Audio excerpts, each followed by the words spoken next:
Everything you think you know about the Big Bang is wrong. And I'm not talking about conspiracy theories. I'm talking about what many actual physicists believe today versus what we were taught in school. Because here's the part that's going to blow your mind. Most physicists no longer believe the Big Bang was the beginning of the universe. Let that sink in. The Big Bang wasn't the beginning. So what was it? What actually banged? A singularity? Nothing? Something else entirely? Stay with me, because by the end of this, you'll understand something that even most science teachers get completely wrong. If you're fascinated by the mystery of how the universe truly began and want more mind-bending cosmic stories, smash that like button and let the universe know you're watching. Every click keeps the search for the unknown alive. Now, before we dive into what the Big Bang really was, we need to go back, way back, because humans have always looked up at the stars and wondered where all of this came from. The ancient Greeks believed the universe was infinite. Hindu cosmology described endless cycles of creation and destruction. And then, in 1687, a 4-year-old named Isaac Newton changed everything. He published the Principia and showed that the same laws of motion here on Earth apply everywhere in the universe. Gravity, as a universal law, was born, but Newton had a massive problem. If gravity pulls everything together, why doesn't the entire universe collapse into itself? His solution: the universe must be infinite with no center, everything perfectly balanced. Thus, the static universe was born, a universe that never changes, never grows, never shrinks, just sits there forever. For more than 200 years, almost everyone believed this. But there was a crack in the foundation, a problem so obvious that once you hear it, you'll wonder how anyone ever missed it. When you look up at night, you see stars and you see darkness. But if the universe were truly infinite and eternal, like Newton suggested, then in every direction, your line of sight should eventually land on a star or a galaxy. The entire night sky should be as bright as the sun. And yet, it's not. Something was very wrong with the picture. Enter Albert Einstein. In 1915, Einstein released his theory of general relativity and turned physics upside down. He showed that as you speed up, time slows down. Space and time aren't separate things. They're woven together into a single fabric called space-time. And gravity? It isn't a force pulling things together. It's the bending of space-time itself. The sun doesn't pull the earth. It bends space-time around it, and the earth moves along that curve like a marble on a stretched sheet. Now, here's where things get wild, and pay close attention, because this will connect to something massive later. In 1919, during a total solar eclipse, scientists tested Einstein's theory. If he was right, light itself should bend around the sun. And guess what? The stars near the sun shifted position exactly as Einstein predicted. He became an instant global celebrity. The Times of London declared that Newtonian physics had been overthrown. But Einstein ran straight into the same problem Newton faced. His equations showed the universe was unstable. It had to either expand or collapse. Einstein hated this idea, so he added something to his equations. The cosmological constant, essentially giving empty space its own energy, a kind of pressure that could hold the universe in perfect balance. He later called this his greatest blunder. But hold that thought, because later in this story, you'll see why Einstein might actually have been right all along. While Einstein wrestled with his equations, astronomers were making discoveries that would shatter everything we thought we knew. For centuries, people had seen fuzzy clouds in the night sky, nebulae. The most famous was Andromeda. But what were they? Gas clouds inside our galaxy, or something far more dramatic, A brilliant woman named Henrietta Swan Leavitt discovered a way to measure the distances to these objects. When Edwin Hubble used her method to calculate the distance to Andromeda, his result changed history. 900,000 light years away, far beyond our Milky Way. In an instant, the size of the known universe expanded by 1,000,000-fold. Those fuzzy clouds were entire galaxies, islands of stars like our own. The universe became unimaginably larger, but Hubble wasn't done. He noticed something even more shocking. Most of these galaxies were moving away from us, not drifting, but racing away at hundreds of kilometers per second. And the farther away they were, the faster they were moving. Exactly what you'd expect if the universe itself was expanding. The static universe was dead. Einstein's original equations had been right all along. The universe was dynamic, changing, expanding, growing. Now think about this for a moment. If the universe is expanding right now, what happens if we rewind the clock? Everything gets closer together, denser, hotter. Keep rewinding, and you eventually reach a point where everything in the universe, all matter, all energy, all of space itself is compressed into an unimaginably dense state. A Catholic priest named Georges Lemaitre called this the primeval atom. He famously said, "We are living in the smoke and ashes of a very rapid fireworks display." And because space and time are linked, this wasn't just the beginning of space. It was the beginning of time itself. A day without yesterday. This is probably what you learned in school. The Big Bang began from a singularity, an infinitely dense point where the laws of physics break down. Stephen Hawking and Roger Penrose even proved mathematically that such a singularity must have existed. Case closed, right? Not exactly. Here's what they don't tell you in school. This is almost certainly not true, and we'll get to why in a moment. But first, we need to understand what happened immediately after this beginning. Physicists discovered that right after the Big Bang, the universe was so hot, it acted like a giant nuclear reactor. Protons and neutrons collided and fused, forming the first atomic nuclei, mostly hydrogen and helium. They predicted the ratio, 75% hydrogen, 25% helium. And when astronomers measured it, the prediction was exactly right. But the story didn't end there. Around 380,000 years after the Big Bang, the universe finally cooled enough for electrons to attach to nuclei. In that instant, all the light trapped in the hot cosmic soup was suddenly set free.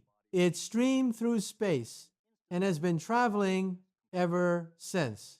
If we could detect that light today, we would literally be seeing a photograph of the early universe.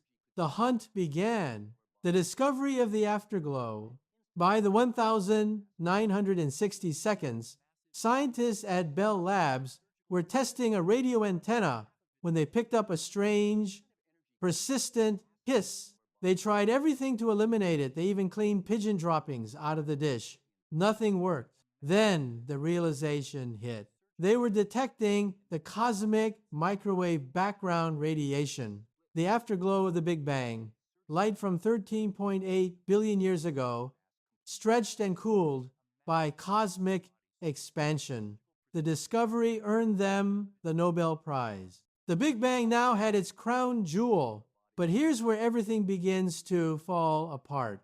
Because three massive problems emerged, three things that made no sense at all, and solving them is what reveals what really happened. Problem one, the horizon problem. When scientists mapped the cosmic background radiation, they found something stunning. The temperature was almost perfectly uniform across the entire sky, 2.7 Kelvin everywhere. But here's the issue. Opposite sides of the universe never had time to communicate with each other, not even at the speed of light. To reach equilibrium, it would have required trillions of years, not 380,000. So how is the temperature so perfectly even? Problem 2, the flatness problem. Space can be curved in 3 ways. Flat parallel lines stay parallel. Asterisk, closed lines eventually converge. Open lines diverge. When we measure our universe, its curvature is almost perfectly flat. But here's the insane part. A flat, expanding universe is highly unstable, like balancing a pencil on its tip. The slightest deviation should have caused the universe to either fly apart or collapse. So why is it so perfectly flat? Problem 3, the monopole problem. At the extremely high energies of the early universe, particle physics predicts the formation of exotic particles called magnetic monopoles, magnets with only one pole. They should have been produced in huge numbers, but we've never found a single one.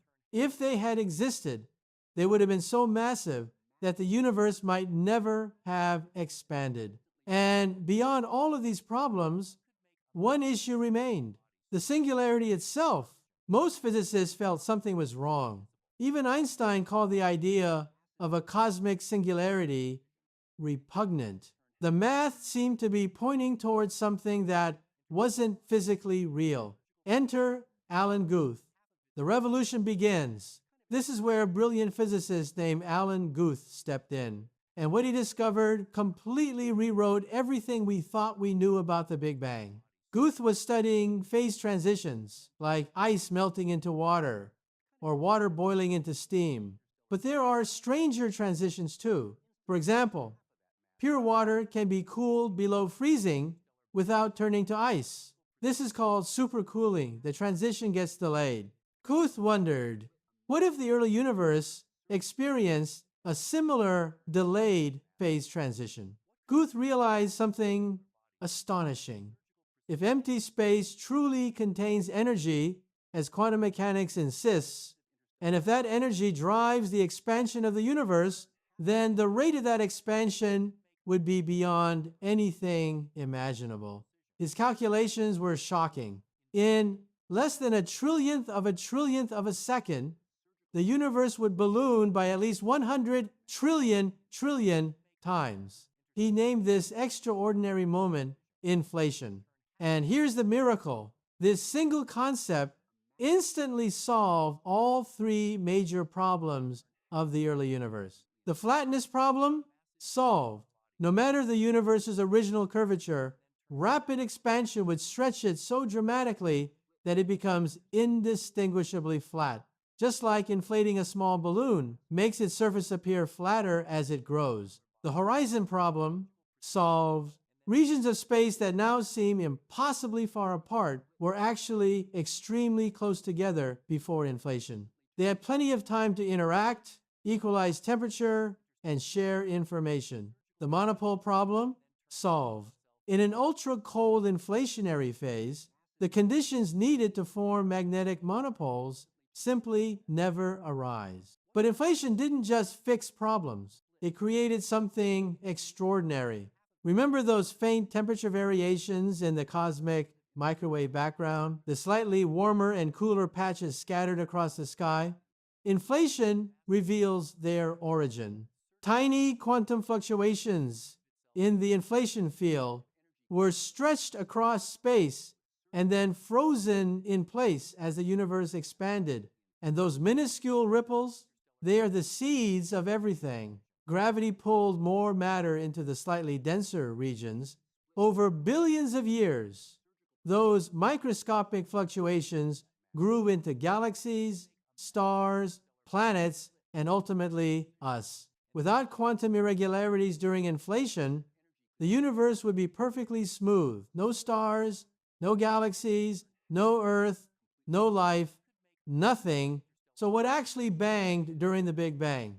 We begin with empty space, no atoms, no light, but this empty space is infused with a quantum field, the inflation field.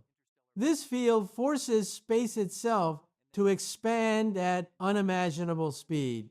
Something the size of a grain of rice grows larger than our entire observable universe in a fraction of a second. And here's the key. At this stage, there is still nothing in it, just a rapidly stretching cold vacuum.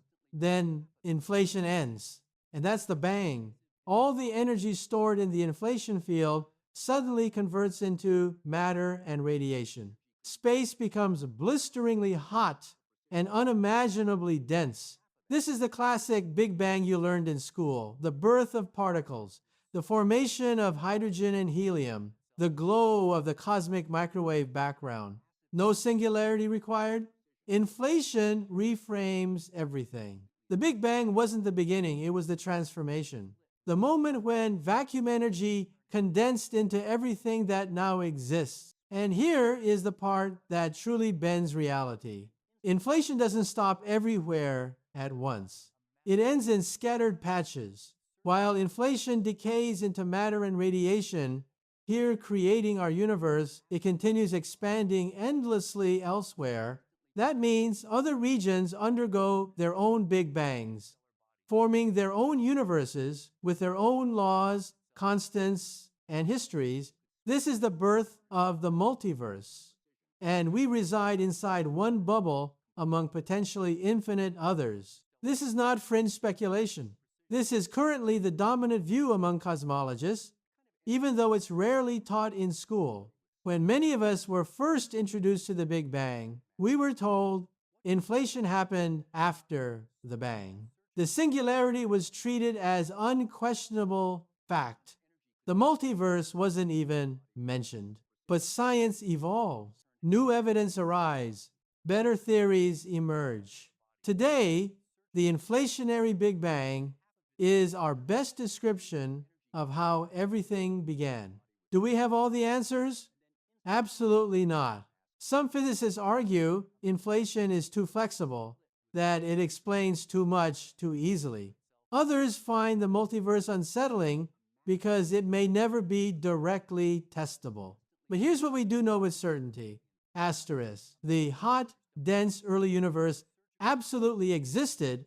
Asterisk. Everything was once far closer and far hotter than today. Asterisk. The cosmic microwave background is real, measurable evidence. These facts are not in dispute. What caused that hot, dense state? What came before inflation? Why does the inflation field exist at all? Those are the mysteries that remain. As Alan Guth himself admitted, the Big Bang theory was never a theory of the bang. It tells us nothing about what banged, why it banged, or what came before. And that is exactly where we stand today, on the edge of the unknown, looking back toward the moment our universe awakened. We understand more than humanity ever has, and yet we are still chasing the deeper truth of what set everything into motion.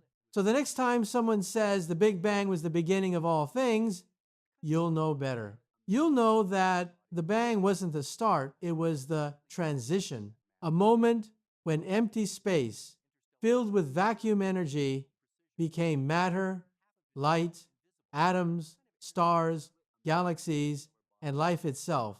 And somehow that is even more astonishing than any singularity we could imagine.